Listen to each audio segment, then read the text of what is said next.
미국 국채 시장과 관련된 부분들인데요.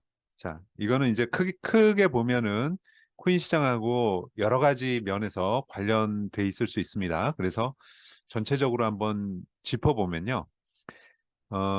지금 현재 미국 국채가 1조 1천억 달러 이상 음, 발행될 것이다 했는데 지금 25일 지났죠. 협상한 지 한 25일 만에 지금 이미 굉장히 많이 발행이 됐어요. 지금 한 6, 7천억 달러 정도가 발행이 됐다라고 하는데, 일단 시장의 상황을 보면은, 장기 국채로 발행되는 게 아니라 단기 국채로 발행되고 있습니다. 그래서 그 단기 국채의 발행 현황을 한번 함께 살펴보도록 하시겠습니다.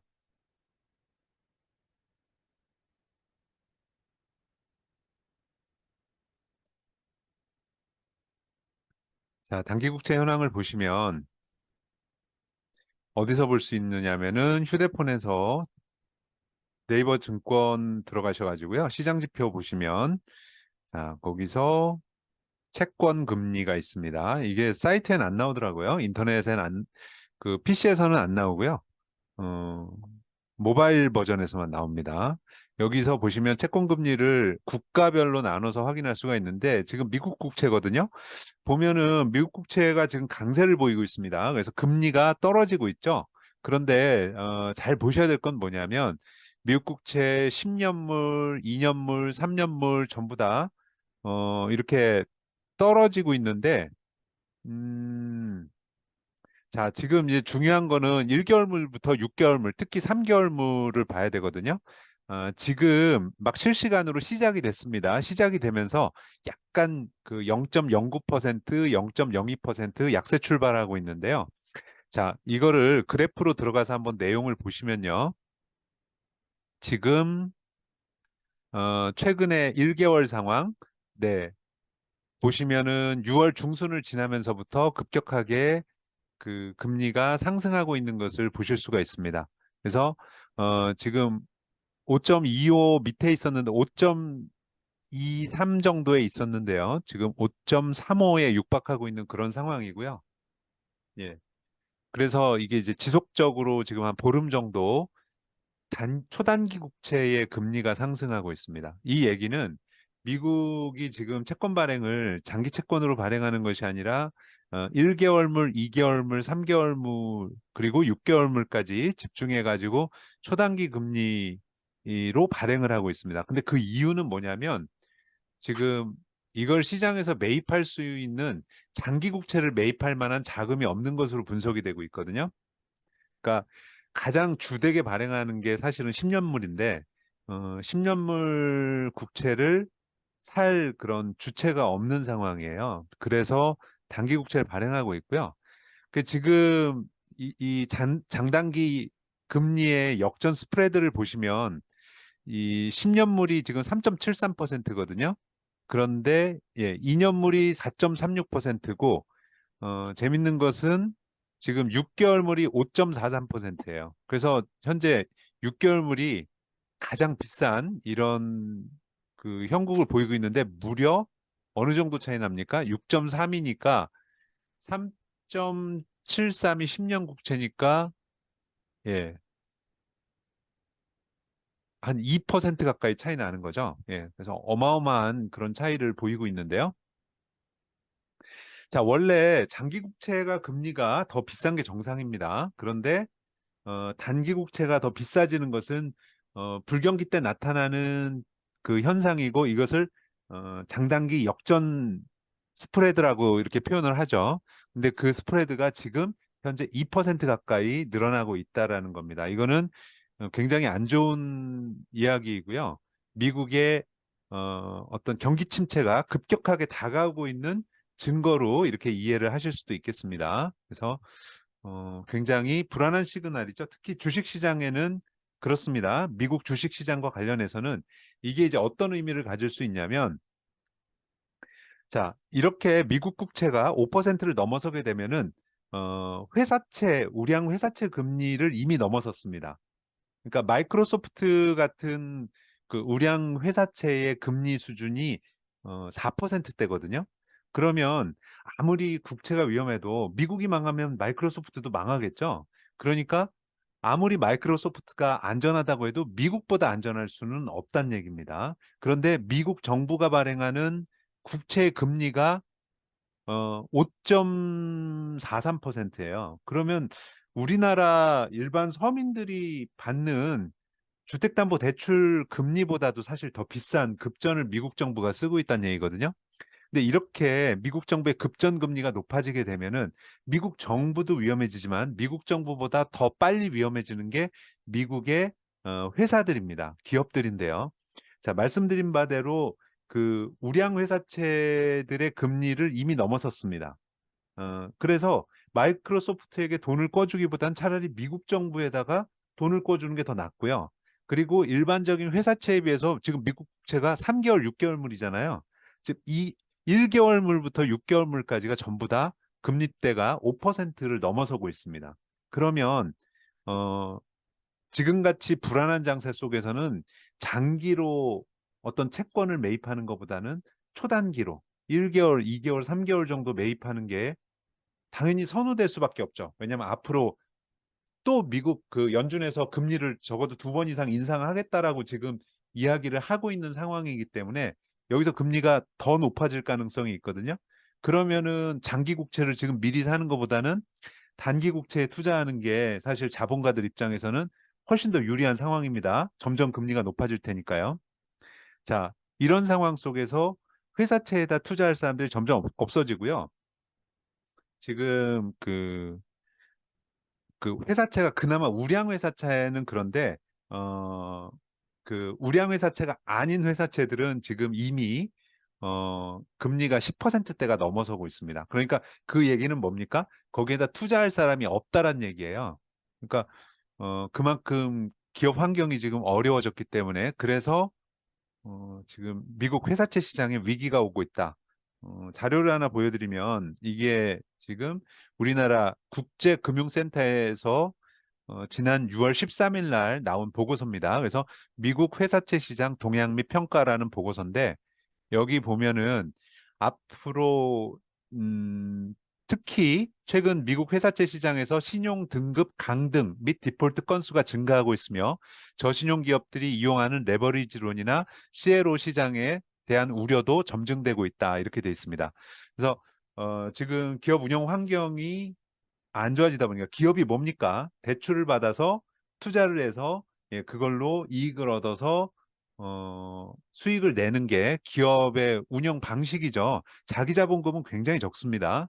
예, 그런데 그 기업들이 돈을 꿀 수 있는 방법이 이제 없어지고 있는 거예요. 그러면 어떻게 되겠어요? 자금이 경색되면 기업이 망하게 되겠죠. 그렇게 되면서 지금 신용등급이 강등이 됩니다. 신용등급이 강등이 되면 금리는 더 올라가고 돈은 더 구하기 힘들어지는 거죠. 그렇게 돼서 이제 디폴트는 부도나는 겁니다. 자, 이렇게 되기 때문에 기업들도 위험해지고 있는데 문제는 그 기업들에게 돈을 기존에 꾸어줬던 은행들이 문제가 또 되는 겁니다. 그래서 이러한 그 저신용 등급 회사들에게 돈을 꾸어주는 것을 레버리지론이라고 하는데 레버리지가 뭡니까? 지렛대죠. 그러니까 이자 많이 나오는 그런 고금리 금융상품을 얘기하는 겁니다. 그래서 레버리지론하고 CLO라는 거는 이 레버리지론을 이제 유동화시키는 겁니다. 다시 이제 황금성 있게 유동화시키는 그런 건데 이게 다 위험해지고 있다. 그래서 지금 6월 현재 금리가 어디까지 상승했다? 10%까지 상승했다라는 겁니다. 자, 그러면 그렇지 않아도 신용등급이 낮은 회사들이에요. 그러니까 수익률이 떨어진다는 얘기겠죠. 신용등급이 낮다라는 거는. 근데 수익률이 떨어지는 그런 회사들이 10% 넘는 고금리를 견딜 수 있겠습니까? 못 견딘다는 얘기죠. 그러면은 디폴트로 갈 가능성이 높아지고 돈을 꿔줬던 어, 은행들의 예, 그런 위기가 함께 따라올 수 있다라는 겁니다. 그래서 자, 이거를 전체적으로 정리를 해보면 어떻게 되냐면은 고금리가 장기화되고 있다. 연준이 올해 내에는 금리를 내릴 생각이 없다라고 밝혔습니다. 그리고 지금보다 베이비 스텝을 2번 이상 하게 될 것이다라고 이야기를 했고, 그 다음에 내년쯤에 금리 인상할, 그러니까 이른바 금리 인상으로 포지션을 바꿀 가능성이 존재하는데 문제는 거기서부터거든요. 지금까지 미국의 경기 침체 사례 3번 이상의 경우에 금리를 낮추는 시점에서부터 경기 침체가 강하게 왔습니다. 그러니까 금리를 낮춘다라는 것은 어, 경제가 굉장한 위기에 봉착했기 때문에 금리를 낮추기 시작하는 거거든요. 예. 그래서 지금 고금리가 장기화되고 그러니까 금리가 낮아지게 되면은 사실은 더 위험해지는 상황이 되는 겁니다. 지금까지 역사상 그래왔고요. 그런데 지금 현재는 어떻습니까? 금리가 더 올라가야 되는 상황입니다. 적어도 올해 안에는요. 그 다음에 그렇게 되니까 지금 시중의 유동성이 축소된다라고 하는데 이건 뭐냐면 연준이 금리를 올리는 목적이 뭡니까? 시중에 있는 돈을 빨아들이기 위해서거든요. 이자가 비싸지면 사람들이 빌려갔던 돈을 갚게 되죠. 그렇게 해서 시중의 유동성을 축소시키려고 하는 거예요. 그러면 유동성이 축소되면 어떻게 됩니까? 더 어, 일반 기업들은 빚을 내기가 어려워지는 거죠. 돈이 마르니까요. 그 다음에 주식시장이나 부동산 시장 등 자산 시장도 그만큼 어려워지는 겁니다. 그리고 은행에서도 그렇게 되면은 대출 여건이 악화되기 때문에 추가적인 대출을 해주기 어려운 상황이 될 수 있어요. 자, 그래서 이러한 일련의 사태들이 미국의 경기 침체와 기업들의 대량 부도 사태로 이어지고 심지어는 금융 위기까지도 초래할 수 있는 그러한 가능성이 존재한다라는 이게 국제금융과 관련된 그 국제금융센터의 평가 보고서입니다.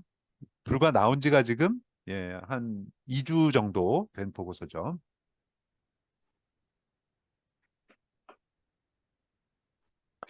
자, 그리고 지금 이제 또 한 가지 봐야 되는 부분은 일본입니다. 그 일본이 지금 엔화가 계속해서 약세로 떨어지고 있어요. 그래서 우리나라에서도 일본으로 여행 가시겠다고 하는 분들이 굉장히 많으신데요. 자, 일본에서는 이렇게 엔화의 가치가 떨어지고 있는 것은 계속해서 엔화를 찍어내고 있기 때문입니다. 근데 일본 정부가 왜 이렇게 엔화를 찍어내느냐? 일본 정부도 이 국채 발행이 그 GDP에 대비해서 그러니까 국민 총생산에 대비한 그 부채가 전 세계 1등이 일본입니다. 그래서 가장 많은 빚으로 돌아가는 나라인데 자, 이 일본에서 하고 있는 정책이 뭡니까? YCC입니다. 이 YCC는 마이너스 국채 금리 특히 이제 10년물 국채 금리의 5% 0.5% 금리를 적용하고 있는데 그 금리를 강제로 유지하는 겁니다. 강제로 어떻게 유지하느냐? 자, 국채를 기존에 가지고 있던 사람들이 팔면 국채 가격이 어떻게 됩니까? 떨어지게 되겠죠? 떨어지게 되면 어떻게 됩니까? 금리가 올라가게 됩니다. 금리와 국채 가격은 반대로 움직인다고 그랬죠. 그래서 사람들이 일본 정부가 발행한 국채를 가지고 있다. 이걸 팔게 되면 국채 금리가 상승하게 되는데 일본은 국채 금리를 0.5%로 10년물 기준에서 묶어놨습니다. 자, 그런데 이거를 어떻게 합니까? 어, 올라가게 되는 걸 막기 위해서 일본 은행이 무제한으로 돈을 찍어서 계속해서 국채를 사들이는데 그래서 현재 지금 일본 은행의 그 10년물 일본 국채의 보유율이 109%입니다. 근데 여러분 이게 되게 재밌는 수치인 게 109%라는 게 뭡니까? 100%는 뭐죠? 일본 정부가 발행한 10년물 국채를 100% 일본은행이 가지고 있다라는 건 뭡니까? 기존에 발행한 것을 전부 다 일본은행에서 샀다는 거죠. 그런데 지금은 그 100%를 넘어서 가지고요. 109%를 보유하고 있습니다. 자, 이게 말이 되나요? 10년물을 기존에 100개를 발행했는데 일본은행이 109개를 샀다라는 얘기입니다. 그래서 이게 어떻게 가능하냐라고 봤을 때 지금 이러한 일본의 무제한적 양적 완화의 틈을 공격하기 위해서 미국의 해치펀드들이 움직이고 있습니다. 그래서 미국의 해치펀드들이 끊임없이 일본 국채를 공매도하고 있습니다. 공매도라는 건 뭡니까? 국채를 빌려서 팔고 있는 겁니다. 그러면 이것을 일본 은행이 무제한으로 돈을 찍어가지고 사들이고 있는 거죠. 공매도라는 것은 나한테 국채가 없는데 일단 팔고 나중에 빌려서 갚는 겁니다. 예, 이런 식으로 이제 하는 건데, 자, 이 공격을 방어하기 위해서 지금 돈을 찍어서 국채를 사다 보니까 없는 국채까지 사고 있는 거예요. 참 상황이 심각하죠. 그런데 이렇게 엔화가 떨어지게 되면 어, 사실상 이제 또 어떤 그 반대급부가 발생하냐면은 일본 기업들의 해외 수출 경쟁력이 상승하게 됩니다. 그러면 이제 원래 이게 그 프라자 합의에 의해서 일본의 이런 어떤 엔저 현상을 미국이 항상 통제하고 막고 있죠. 그런데 현재 미국이 이것을 방치하고 있다. 이런 이제 뉴스가 오늘 보도가 됐어요. 근데 그 이유가 뭐냐면 지금 미국에서 어 1개월에서 6개월 사이에 단기 국채를 발행하고 있잖아요. 근데 이거를 사줄 만한 나라가 현재로서는 일본밖에 없다라는 얘기입니다. 자, 이게 무슨 얘기냐? 지금 전부 금리 인상해 가지고 시중에 돈이 마르고 있어요. 그러다 보니까 지금 일반 정부들에서는 어떻게 합니까? 기존에 가지고 있던 미국 국채마저도 매각을 하고 있는 그런 상황이거든요. 그래서 미국 정부가 이 급전을 얻어올 데가 없는 거예요. 근데 이 급전을 누가 사가느냐? 바로 일본 은행이 사갑니다. 일본 은행은 지금 어떻게 합니까? 자신들의 국채를 사들이기 위해서 돈을 무제한으로 찍고 있는 상황입니다. 일본은 사실은 장기 디폴트가 아니라 장기 그 디플레이션에 빠져 있었죠. 예. 그래서 이제 디플레이션에 빠지게 되면은 사실상 그 내수가 침체되게 됩니다. 그러니까 이제 왜 그렇게 되냐면은 어, 디플레이션이라는 건 물건값이 떨어지는 거죠. 이번 달보다 다음 달이 더 떨어지는 겁니다. 일본이 그렇지 않아도 초고령 사회로 가가지고 사람이 나이가 들면 소비성이 줄어들죠. 나이가 들면 나이트도 안 가고 밤에 술도 안 마십니다. 그러다 보니까 소비하는 양이 줄어드는데 거기에다가 디플레이션에 빠지게 되면 이번 달에 사는 것보다 다음 달에 사는 게 냉장고 값이 쌉니다. 그러면 이번 달에 냉장고를 살까요? 안 사겠죠. 다음 달엔 살까요? 다음 달에도 안 삽니다. 왜냐하면 그 다음 달에 더 싸질 거니까. 자, 이렇게 해서 일본이 내수 시장이 안 좋아지다 보니까 일본 경기가 더 침체했습니다. 그래서 일본은 의도적으로라도 인플레이션을 일으키려고 많이 노력을 해왔는데 이렇게 무제한 양적 완화를 하면서 사실은 지금 심각한 인플레이션이 발생을 했어요. 지나치게 발생을 했죠. 자, 왜 발생을 했다고요? 돈을 너무 찍어가지고요. 그래서 이 돈을 가지고 어떻게 합니까? 미국 국채를 사들이고 있습니다. 그래서 지금 미국은 예, 국채를 마구 발행을 하고 있는데 정작 미국의 연준은 그 국채를 사들이기 위해서 돈을 못 찍습니다, 지금. 너무 많이 찍어가지고 예, 금리 올려서 예, M1을 흡수해야 되기 때문에 제가 미국의 M1 상황이 얼마나 심각한지 보여드렸잖아요, 지난주에. 자, 그래서 일본에서 지금 계속 양적 완화를 해가지고 미국 국채를 사들이고 있고 또 그 약점을 공격하기 위해서 미국의 헤지 펀드들은 일본의 국채를 공매도 때리고 있고 어, 일본은행은 더 많은 돈을 찍어가지고 그 공매도 때리는 자신들의 국채까지 109%까지 지금 사들이고 있고 자, 이게 전 세계 기축통화국들의 초강대국들의 지금 경제 상황이에요. 어, 뭔진 모르겠지만 들어보시면 어떻습니까? 뭔가 좀 심각한 상황인 것 같지 않으세요?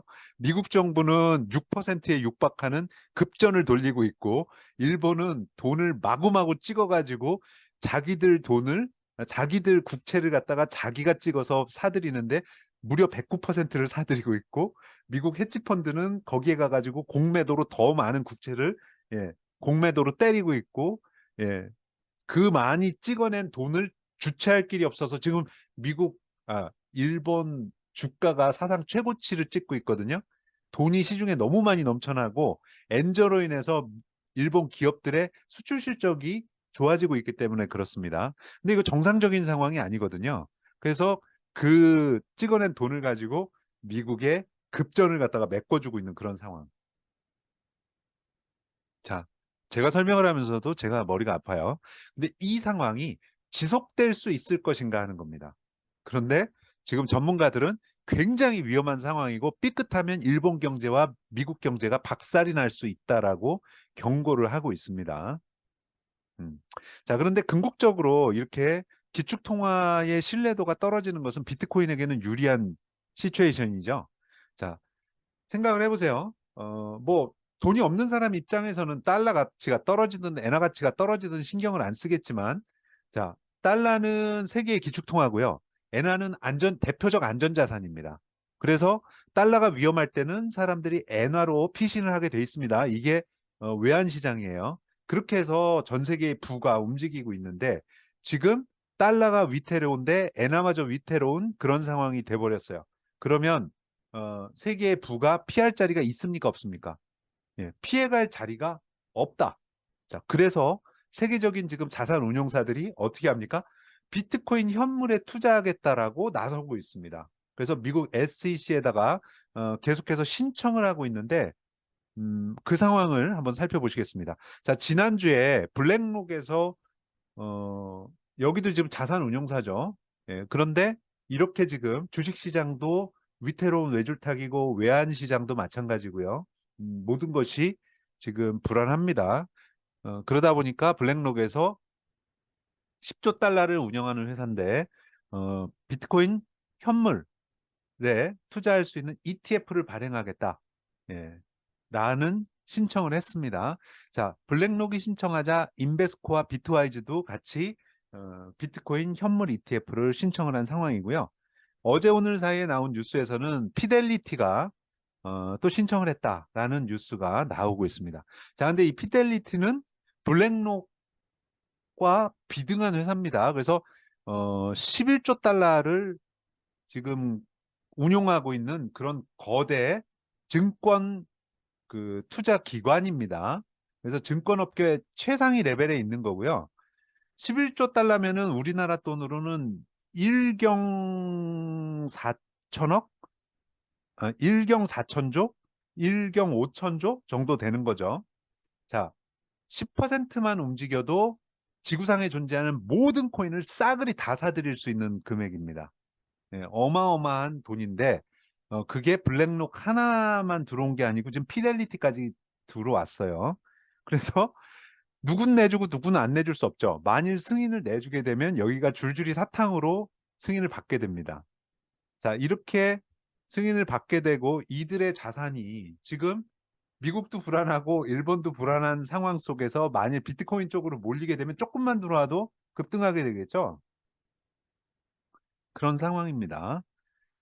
그런데 더군다나 피델리티는 지금 한 보름 전쯤에 그 코인 거래소를 오픈했습니다. 기사를 보시면 미국 초대형 금융사 합작 암호화폐 거래소 EDXM이라는 거래소를 정식 출시했다. 이게 굉장히 주목할 만한 상황인 거는 뭐냐면 이거는 이제 일반인들을 대상으로 하는 거래소는 아닙니다. 바로 기관 투자자들만 이용할 수 있고 비트코인과 이더리움, 라이트코인 등 4개 종목만 거래가 되는 그런 특수 거래소입니다. 그래서 개인 투자는 하지 않고요. 기관 투자만 합니다. 그런데 그 기관들에 누가 투자합니까? 기관들의 개인이 투자하고 그 기관들이 이 EDXM이라는 거래소를 통해서 거래하게 되는 건데 이 EDXM 거래소를 만든 금융사가 바로 시타델하고 피델리티라는 미국 최대 규모의 증권 그 거래 기관입니다. 증권 거래 기관들이 기관들을 대상으로 하는 코인 거래소를 만든 거예요. 이게 언제 뉴스입니까? 6월 21일 뉴스예요. 일주일 됐네요. 자, 그리고서 어, 이 피델리티가 거기서 자신들이 취급하고자 하는 ETF 상품, 현물 ETF죠. 현물 ETF 상품을 신청을 한 겁니다. 그래서 제가 저번에도 말씀드렸지만 미국 정부가 이게 코인을 공격하고 있는 것인가를 잘 보셔야 돼요. 자, 코인을 공격하고 있으면은 이런 증권사에서 최대 규모의 증권사에서 기관들을 대상으로 하는 코인 거래소를 설립하도록 SEC가 승인을 했겠습니까? 자, SEC는 증권거래위원회죠. 증권거래위원회에서 코인은 증권이다라고 얘기했고 기존의 거래소들을 증권법 위반으로 고소했어요. 그리고 증권사들이 코인을 거래하겠다고 신청하자 그것은 다 승인을 내줬습니다. 이 얘기는 뭡니까? 코인 거래를 양성화시키겠다라는 거예요. 그리고 자신들의 관리 감독하에 두겠다라는 겁니다. 이게 여러분 그게 느껴지지 않으세요? 이 상황들을 보면은 정확히 그거거든요. 근데 지금 전 세계의 언론들은 다 미국 정부가 코인을 싫어하고 있고 코인을 공격하고 있다라고 얘기하는데 그게 아니고 좋아서 자기들이 끌어안으려고 하고 있는 그런 상황이에요. 제가 볼 때는 이렇게 양성화돼서 비트코인을 우리로 따지면요. 비트코인을 삼성증권에서 취급하고 지금 삼성증권에서 사실은 비트코인 ETF를 이미 연초에 발행했습니다. 물론 우리나라 시장에 상장이 안 돼가지고 홍콩 시장에다가 상장을 해서 이렇게 거래를 하고 있어요. 근데 지금은 뭐 전 세계 시장 다 거래하고 더군다나 홍콩은 우리랑 같은 낮 시간대죠. 그렇기 때문에 충분히 우리나라 사람들이 해외 시장에서 비트코인 ETF를 삼성증권에서 발행한 ETF를 거래할 수 있습니다. 자, 그런데 음, 이렇게 기관들이 앞다퉈서 코인 거래를 하게 되면은 어떻습니까? 사람들이 느끼는 안정성이 높아지게 되죠. 지금까지는 어때요? 거래소들이 막 망하고 코인에 스캠이 많고 막 생겼다가 없어지기도 하고 가격이 폭락하기도 하고 하니까 일반인들이 투자하기에는 굉장히 불안한 부담감을 가지고 있었어요. 그런데 자, 이러한 그 양성화된 기관들은 철저하게 정부의 관리 감독을 받기 때문에 그러한 어떤 어 그런 스캠 사태들로부터도 어느 정도는 안심할 수 있고요. 예. 그리고 일반인들 입장에서도 ETF가 뭡니까? 간접 투자죠. 상장지수 펀드입니다. 그러니까 비트코인이 오르고 내리는 데 대한 어, 그 간접 투자를 하는 펀드죠. 그런데 일반 펀드와는 다르게 시장에서 현물처럼 거래가 되기 때문에 바로바로 샀다 팔았다를 할 수가 있습니다. 거기에다가 수수료도 어, 정부에서 세금도 안 받습니다. 거래세도 안 받습니다. 그렇기 때문에 굉장히 유리한 조건으로 이렇게 거래를 할 수 있는 그런 게 ETF예요. 직접 거래 안 해도 되니까 개인들로서는 위험 부담이 굉장히 적어지는 거죠. 자, 이러한 것들이 일련의 움직임들이 나타나고 있다는 것을 보셔야 됩니다. 제가 볼 때는 이것은 양성하고요. 개인 투자자들 입장에서는 정부의 관리 감독 하에 들어가서 표준을 지키는 것이 샘 뱅크만 프리드 같이 20살짜리 애들이 어마어마한 돈을 받아가지고 여자친구랑 나눠서 쓰고 돌아다니는 것보다는 예, 그게 FTX 사태 아닙니까? 예, 그런 것보다는 훨씬 더 안정적이고 안심하고 투자할 수 있는 상황이 될 수 있다라는 거죠. 자, 뿐만 아니고 지난주에 제가 말씀을 드렸던 내용인데 선물 레버리지 ETF. 레버리지 ETF는 어떻습니까? 선물에 투자하는데 1배가 아니고 2배 레버리지 ETF를 시카고 상품 선물 옵션 거래소에서 거래할 수 있도록 이것도 역시 기, 기관에게 허가를 내준 겁니다. 기관이 거래할 수 있도록 그것도 양성화된 증권거래소를 통해서 거래할 수 있도록 승인을 내줬어요. 그래서 시카고 상품거래소에서 첫날 420만 불의 거래 실적을 보였다. 네, 뭐 금액이 그렇게 큰 금액은 아니지만 그리고 이거는 뭡니까? 선물입니다. 근데 이거 사람들이 지금 뭔지 잘 몰라서 못 산다고 생각을 해요. 생각을 해보세요. 선물 레버리지 비트코인 ETF예요. 그럼 이게 무슨 얘기입니까? 자, 비트코인이 오르는 거에 더블로 올라가는 겁니다. 근데 비트코인은 지금 뭐가 다가오고 있습니까? 비트코인은 지금 반감기가 다가오고 있습니다. 그러면 지금 비트코인을 사면은 적어도 제가 말씀드렸죠. 최저가 대비해서 10배 이상. 그러니까 최저가가 14,000달러였다고 보면은 뭐 15만 달러 이상. 저는 뭐 한 20만 달러 정도는 가지 않겠나 이렇게 이제 기대를 하고 있는데 아무튼 10배 이상 갈 거거든요. 예. 이번 장에. 그러면 레버리지 ETF를 사게 되면 어떻게 됩니까? 예. 20배 이상, 어쩌면 30배 이상을 벌 수 있는 찬스죠. 그것도 기관 투자를 통해서. 거래소에다 넣어놓으면 거래소가 망하면 불안하잖아요. 그럼 일반인들 입장에서는 여기 시카고 상품거래소가 망할 일은 거의 없지 않겠습니까? 시카고 상품거래소에서 레버리지 비트코인 ETF를 갖다가 내가 사놓으면 최소 20배 아니면 30배 정도를 지금 사놓으면 먹을 수 있어요. 제 생각이에요. 근데 왜 안 사죠? 잘 몰라서. 예, 이게 뭔지 잘 모르죠, 일반인들은. 그래서 어, 만일 해외 그 주식 거래하시는 분들 같은 경우에는 이걸 찾아가서 한번 사보시는 것도 재미있는 투자가 되지 않을까 그렇게 생각을 합니다. 자, 이와 같은 것들이 여러분들이 미국 정부가 지금 혹은 미국 증권거래위원회가 코인을 지금 말살시키려고 말살 정책을 피고 있는 거라고 생각이 되세요? 예, 이 일련의 움직임들이 지금 말살 정책입니까? 여러분들 눈에는 어떻게 보이십니까? 제 눈에는 양성화 정책으로 보입니다. 예, 그래서 빨리 이렇게 이루어져서 코인에 대한 신뢰도가 사회적으로, 세계적으로 더 높아지고, 그러면서 달러의 위상이 떨어지는 그 자리를 코인의 안정성이 높아지고 신뢰도가 높아지면서 상대적으로 달러와 엔화가 불안해진 자리를 비트코인이 대신할 수 있지 않을까 이런 기대감을 가지고 있는 거예요. 여러분들 보시기엔 어떠세요? 자, 만일 그렇게 된다면 물론 여기에 50%는 바램입니다.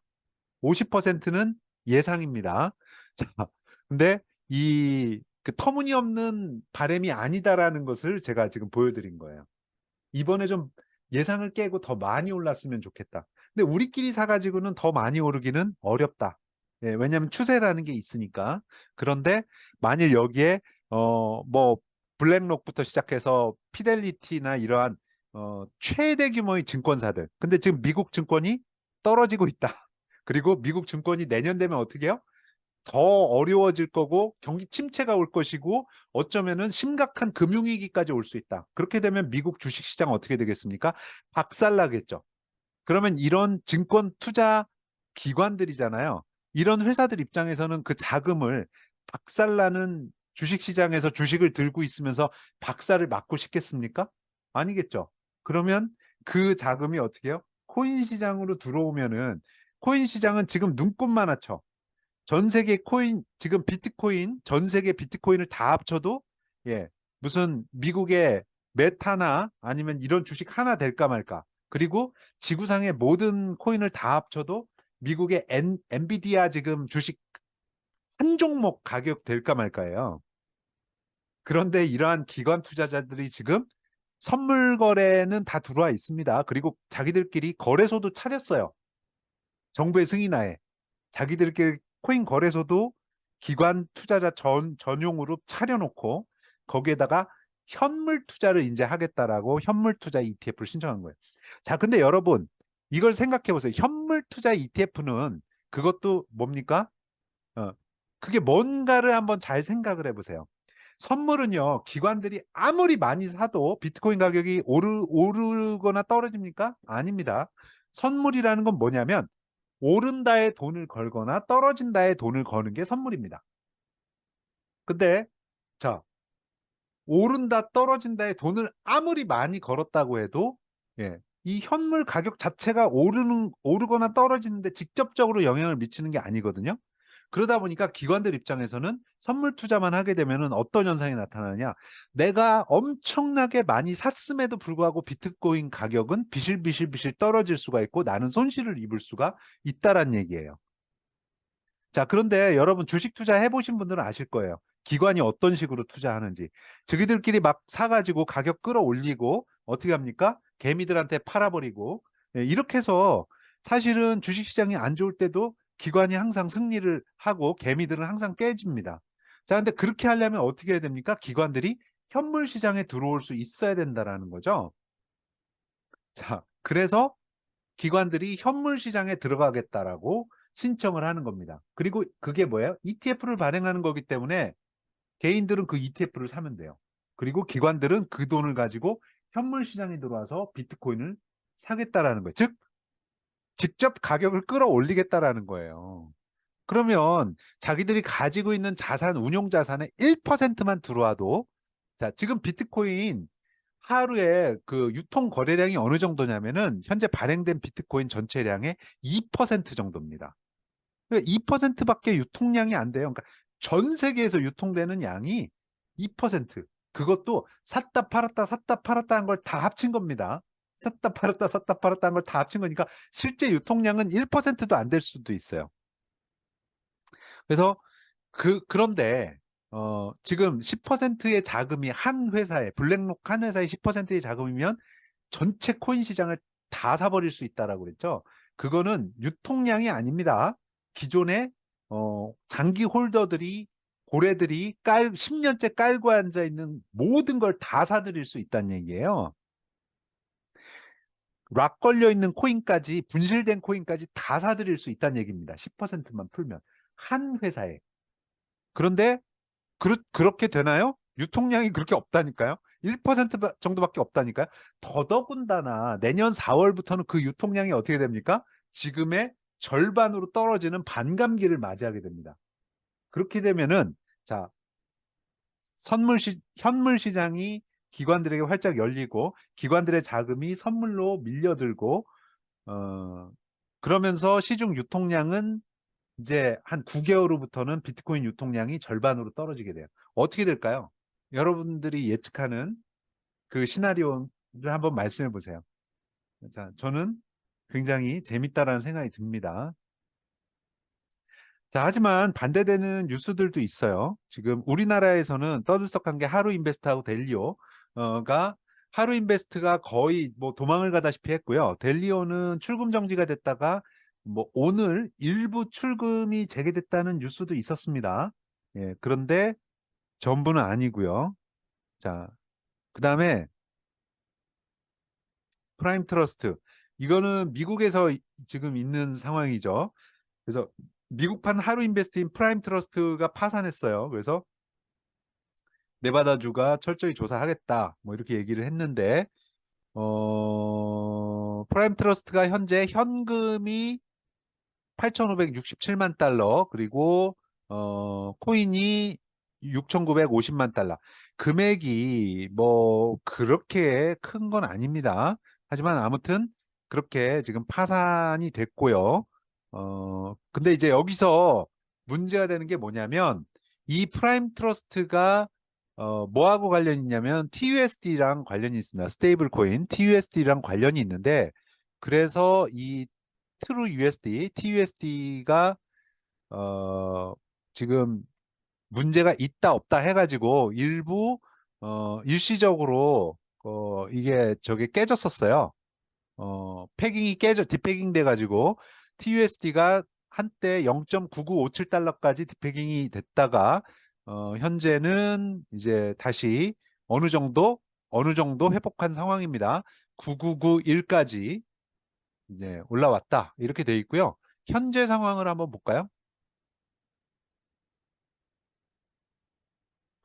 자, 스테이블 코인에 문제가 발생하면은 문제가 좀 심각하죠. 음,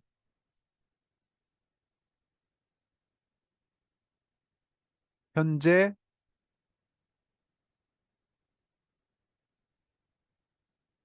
예, TrueUSD, TUSD. 자, 25위까지 돼 있는데 자, 이게 그래프를 보면 살짝 요상합니다, 지금. 9987이니까 심각하게 깨진 건 아니지만 약간 깨져 있습니다. 아직까지도 약간 깨져 있고 그래프를 보면 자, 일주일간의 그래프를 보시면 어떻습니까? 이게 슬슬슬슬 흘러내리는 형국이죠, 지금. 그래서 TUSD의 신뢰도는 회복이 됐다라고 얘기하기는 조금 어려운 상황이다. 그래서 혹시라도 TUSD를 거래하시거나 가지고 계신 분들은 생각을 좀 해보셔야 되지 않겠나 이렇게 말씀을 드리겠습니다.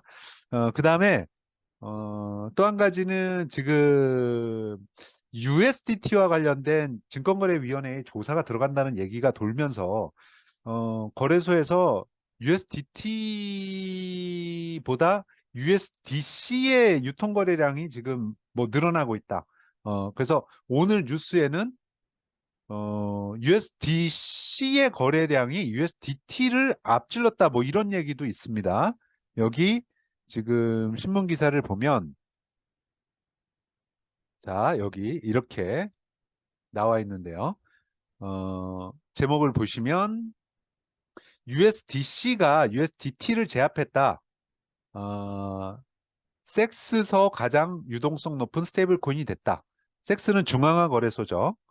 어, 그래서 중앙화 거래소에서 가장 유동성이 높은 스테이블 코인이 됐다. 이렇게 나왔는데, 자, 이 통계하고 물론 지금 이 코인마켓캡에서 얘기하는 건 중앙화 거래소뿐만 아니라 덱스도 포함하고 있죠. 덱스도 포함한 기록이긴 합니다. 그래서 그 포함해가지고 유통량으로 한번 정렬을 해볼게요. 거래량으로 정렬을 하면 여기서는 테더가 여전히 1위로 나옵니다. 그리고 USDC가 5위, 그러니까 테더 다음이죠. 테더 다음이고 그다음에 트루 USD 이렇게 나와요. 근데 그 신문 기사가 어떠한 근거로 그렇게 섹스에서의 거래량이 USDC가 테더를 꺾었다라고 이야기하는 건지는 저도 정확히 모르겠습니다. 여기서 통계를 내고 있는 이 24시간 거래량이 도대체 어떤 합산을 가지고 있는 건지 저도 정확히 모르기 때문에 그렇습니다. 아무튼 지금 트루 USD는 조금 위험하다. 그리고 USDC의 신뢰도는 지금 상승 중이고 USDT의 신뢰도는 지금 SEC의 타깃이 됐다라는 뉴스 때문에 조금 내려가고 있다. 이런 상황 정도로 이해를 해주시면 되겠습니다. 자, 그 다음에 거래소 관련 이슈들인데요. 일단 바이낸스 관련한 뉴스가 몇 가지가 나왔는데 그 중에 한 가지 보시면 바이낸스가 지금 벨기에 정부에서 어, 바이낸스의 어떤 투명성에 대한 의혹을 제기하면서 벨기에에서 바이낸스 서비스 중단, 네, 이렇게 됐습니다. 근데 이제 벨기에가 차지하는 시장의 비중이 그렇게 높지 않다 보니까 시장에서는 어떤 큰 반응을 보이지는 않았는데요. 네, 아무튼 바이낸스가 벨기에에서 서비스 중단 명령 받았다. 지금 캐나다에서도 철수했죠. 캐나다는 참고로 바이낸스 사장이 누굽니까? 창펑자오가 중국계 캐나다인입니다. 그런데 캐나다인이 설립한 바이낸스 캐나다가 철수를 했어요. 그 미국 내에서는 뭐 자금 동결이 됐다가 지금 다시 그 은행 계좌는 이제 동결 해제가 됐죠. 동결 해제가 된 상황이지만 거래량은 급감하고 코인베이스 쪽으로 많이 옮겨갔습니다. 바이낸스 US의 거래량은 많이 좀 떨어져 있는 상황이고. 그런데 지금 뭐 호주에서도 선물 거래 때문에 문제가 생겼었고, 어, 이번에는 벨기에에서 이렇게 문제가 발생을 했습니다. 바이낸스는 아무래도 너무 크다 보니까 세계적으로 이렇게 문제가 많이 발생하고 있어요. 근데 이제 저의 관심사는 벨기에에서 서비스가 되느냐 안 되느냐, 캐나다에서 되느냐 안 되느냐가 아니라 한국과 바이낸스의 관계가 이제 저의 초미의 관심사예요. 그래서 한국 정부에서 바이낸스 사용을 금지시키면 바이낸스는 기본적으로 한국인으로 KYC 인증이 된 경우에 거래를 차단시킬 수 있습니다. 지금 우리는 다 한국 국적으로 확인하고 들어간 아이디를 사용하고 있잖아요. 예. 물론 이제 그렇게 됐을 때 그 우회하는, 그러니까 한국 인터넷을 사용하지 않고 프록시 서버라고 해가지고 해외 서버를 통해서 인터넷을 우회해가지고 접속해서 타국인으로 가장해가지고 근데 인증을 받아야 되잖아요. KYC 인증을 받아야 되는데 아마 국가에 따라서는 KYC 인증을 안 받는 국가도 있을 수는 있을 겁니다. 그래서 그 인증 안 받는 국가로 우회해서 접속하는 방법이 있긴 하지만 정상적으로 코인 거래를 하지 못하게 될 가능성이 있습니다. 만일 한국 정부가 바이낸스를 금지시키게 된다면, 네, 그런 리스크가 있고요. 그래서 저는 이 KYC 인증을 하지 않는 거래소를 계속해서 확보를 하려고 노력을 하거든요. 그 중에 하나가 쿠코인이었습니다. 자, 근데 애석하게도 쿠코인 관련 뉴스가 또 나왔는데, 자, 이 쿠코인 관련해서 방금 전에 나온 뉴스예요. 6월 28일자. 방금 전 7시 12분에 나온 뉴스인데, 쿠코인이 7월 15일부터 KYC 절차를 의무화한다. 그래서 저는 지금 그 쿠코인 계좌에 KYC 인증을 안 하고 있어요. 만일 어 그래도 이제 쿠코인 거래가 됩니다. 그래서 만일 코인이 급등을 하는데 어 KYC 인증이 돼 있는 곳은 어 한국 정부하고 추후에 지금은 뭐 이런 어떤 정보 공유까지 되고 있는 건 아닙니다. 그런데 추후에 어떤 상황에서 거래소들이 정보를 공유하게 되는 상황이 있을 수도 있잖아요. 그러면 5억 이상은 지금 세무서에 신고해야 되는 상황이거든요. 그것도 지금 제가 절차를 어, 공지를 해놨어요. 카페에다가. 그러니까 한번 찾아보시면 되고요.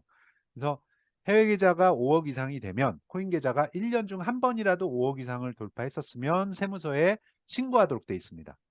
자, 그런데 자진신고 안 했을 때 불이익을 받게 되고요. 그런데 자진신고를 했는지 안 했는지를 확인할 방법이 없는 거죠.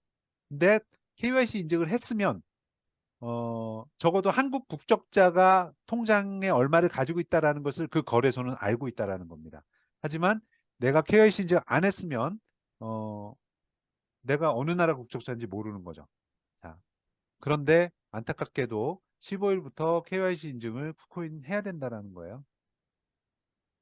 그래서 거래소 중에도 KYC 인증 안 할 수 있는 곳, 어, 뭐 궁극적으로 덱스를 이용하면 되겠습니다만은, 자, 덱스는 지금 뭐 그런 규제 대상이 아닙니다.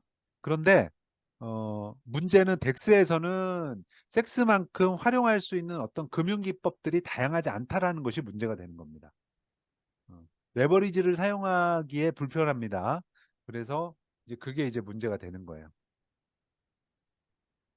자, 그다음에 빗썸. 자, 빗썸 관련해서는 지금 빗썸 계열사들이 적자가 누적되고 있고 그중에 파산한 계열사도 있고 이렇다는 뉴스를 지난주에 보여드렸어요. 빗썸 대표는 지금 이미 구속된 상태입니다. 그런데 오늘 빗썸과 관련해서 또 뉴스가 떴는데 어떤 뉴스냐 하면 어, 자, 여기서 빗썸 검색을 해보시면요.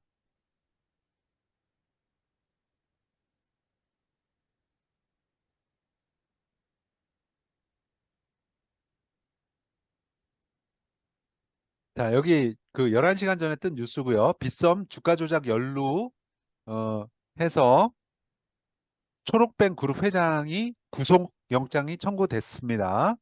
예, 이런 일들. 그래서 이게 빗썸이 그리고 이제 지금 그 출금 정지됐던 델리오 어, 결국은 지금 마이너스거든요. 그래서 파산할 것으로 보이는데 델리오도 빗썸과 이렇게 연계돼서 자금을 사실은 모았단 말이에요. 그래서